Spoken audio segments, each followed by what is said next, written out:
அப்போ 4 கத்திரிக்காய் தான், முள்ளு கத்திரிக்காய் நான் எடுத்திருந்தேன். நான் வந்து புது விதமாக செய்யலான்னு சொல்லி இன்றைக்கி வேறு மாதிரி நான் செஞ்சுருக்கிறேன். இது பாருங்கள், சாப்பாட்டில் சேர்ந்து சாப்பிடும்போது, பிசைஞ்சு சாப்பிடும்போது அவ்வளோ ஒரு டேஸ்ட்டு கிடைக்கும். எல்லாருமே விரும்பி சாப்பிடுவாங்க. அவ்வளோ நல்லாயிருக்கும். சாப்பாட்டில் சேர்ந்து சாப்பிடும்போதே இன்னும் கொஞ்சம் வேணும்னு சொல்லுவாங்க. அந்த அளவில் இருக்கும். வாங்க எப்படி செய்யுதுன்னு பார்க்கலாம். 4 கத்திரிக்காய் எடுத்துருக்குறேன்.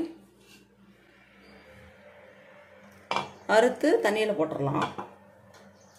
பாருங்கள், முள்ளு கத்திரிக்காய் தான், 4 கத்திரிக்காய் எடுத்துருக்குறேன்.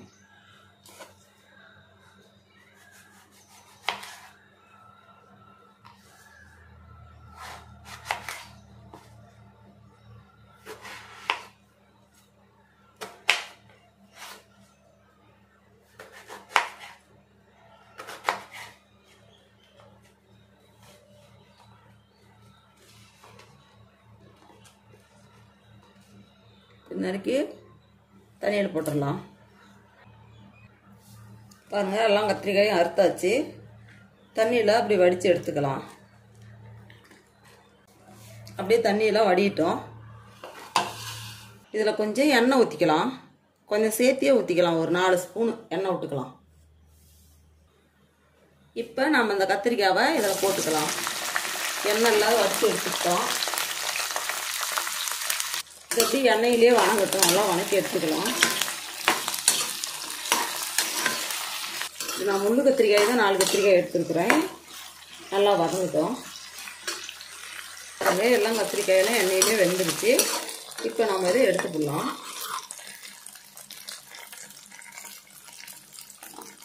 எண்ணெய் இல்லாமல் வடித்து எடுத்துடலாம். அதில் ஒரு வேறு பாத்திரத்துக்கு மாற்றி எடுத்து வச்சிடலாம். இதுலேயே 5 வரமிளகாய் போட்டுடலாம்.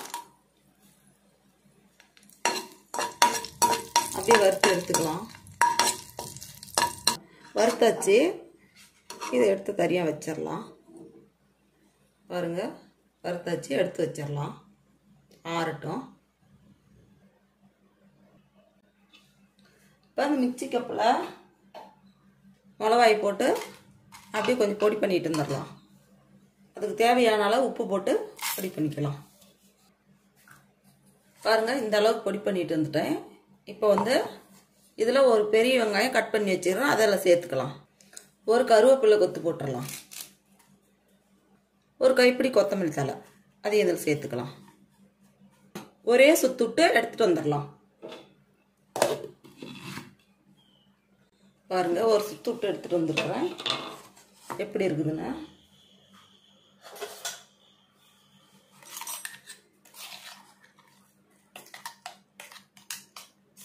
இந்த அளவுக்கு தான் இருக்கணும். இதை வந்து நம்ம எடுத்து வச்சிருக்கிறோம் இல்லையா கத்திரிக்காயே, அதில் சேர்த்துடலாம்.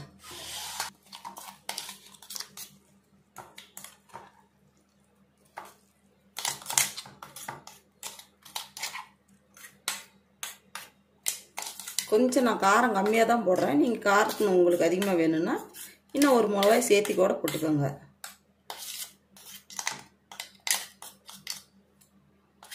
எல்லாமே இதில் எடுத்து விட்டுறலாம்.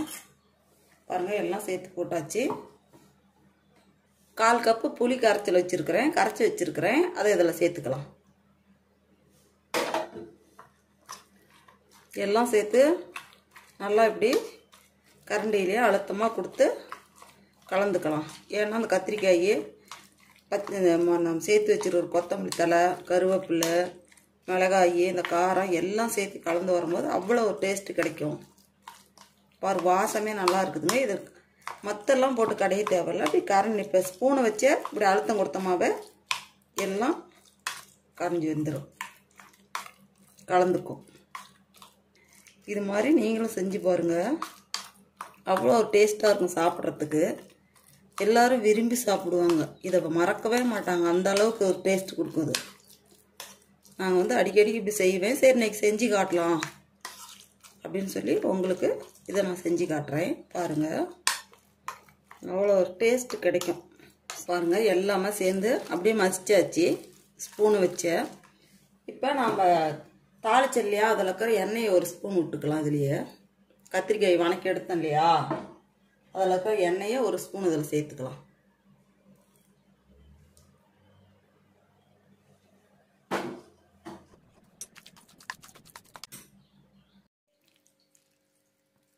பாருங்கள் செஞ்சு முடிச்சிட்டேன்.